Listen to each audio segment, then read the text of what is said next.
League politically function করবে কি করবে না এই আলাপ আলোচনা অনেক পরে। আগে খুনি হাসিনার বিচার নিশ্চিত করতে হবে, আগে ওবায়দুল কাদেরের বিচার নিশ্চিত করতে হবে, আগে আসাদুজ্জামান খান কামালের বিচার নিশ্চিত করতে হবে, আওয়ামী লীগের কমিটির লিস্ট ধরে ধরে বিচার নিশ্চিত করতে হবে, যারা বাক স্বাধীনতা হরণ করেছে তাদের বিচার নিশ্চিত করতে হবে, তারা জুলুম কায়েম করেছে তাদের বিচার নিশ্চিত করতে হবে। আগে তাদের বিচার নিশ্চিত করা হবে, তারপরে ওই আলোচনা আসবে যে আওয়ামী লীগ পলিটিক্যালি ফাংশন করবে কি করবে না। বিচারের পূর্বে যারা আওয়ামী লীগকে রাজনীতিতে দেখতে চান, আমরা স্পষ্টভাবে বলতে চাই, আপনারা যারা জুলাই গণঅভ্যুত্থানে আমাদেরকে দেখেছেন, আমাদের হারানোর কিছুই নাই, ছাত্র জনতার হারানোর কিছুই নাই।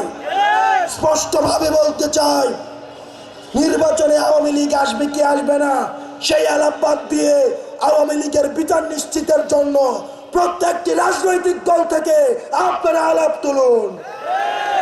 আপনারা যদি আওয়ামী লীগের বিচারকে পাশ কাটিয়ে আপনারা যদি নির্বাচনের জন্য আওয়ামী লীগকে নিয়ে আসতে চান, তাহলে আমরাও আপনাদেরকে সন্দেহের চোখে দেখি। প্রিয় সহযোদ্ধা,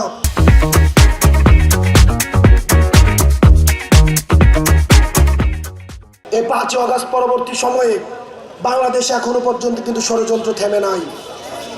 বিদেশ থেকে ষড়যন্ত্র করা হচ্ছে।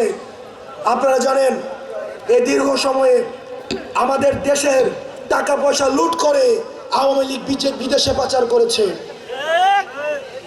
আওয়ামী লীগ লক্ষ লক্ষ কোটি কোটি টাকা বিদেশে পাচার করেছে। আওয়ামী লীগ প্রতিনিয়ত এই দেশে ষড়যন্ত্র করার জন্য বিদেশে বসে তারা এইসব ফায়দা লুটবে।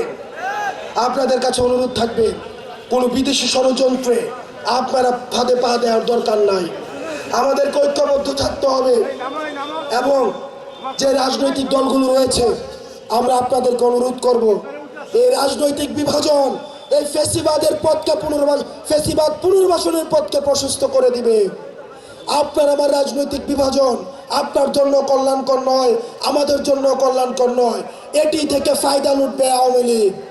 সুতরাং রাজনৈতিক বিভাজনে না গিয়ে আমাদের আওয়ামী লীগের পুনর্বাসনের প্রশ্নে আমরা ঐক্যবদ্ধ থেকে তারা যেন আর পুনর্বাসিত না হতে পারে সেই জায়গায় ঐক্যবদ্ধ থেকে পরবর্তী বাংলাদেশ বিনির্মাণ করব। আমরা আওয়ামী লীগের পুনর্বাসনকে ঠেকাতে, ছাত্রলীগের পুনর্বাসনকে ঠেকাতে আমাদেরকে ঐক্যবদ্ধ থাকতে হবে। প্রিয় দেশবাসী, আমরা একটা 24 পরবর্তীতে আমাদের অতীতের যে ধরনের ভাবাদর্শিক যে সংঘর্ষগুলো রয়েছে সেগুলিকে পাশ কাটিয়ে আমরা একটি সার্ভিস ওরিয়েন্টেড বাংলাদেশ দেখতে চাই। আমাদের প্রবীণরা যেই বাংলাদেশ আমাদেরকে দিতে পারে নাই, তারা 71 পরবর্তী সময়ে, 90 পরবর্তী সময়ে আমাদেরকে যেই বাংলাদেশ দিতে ব্যর্থ হয়েছে, আমরা সেই বাংলাদেশ উপহার দিতে চাই।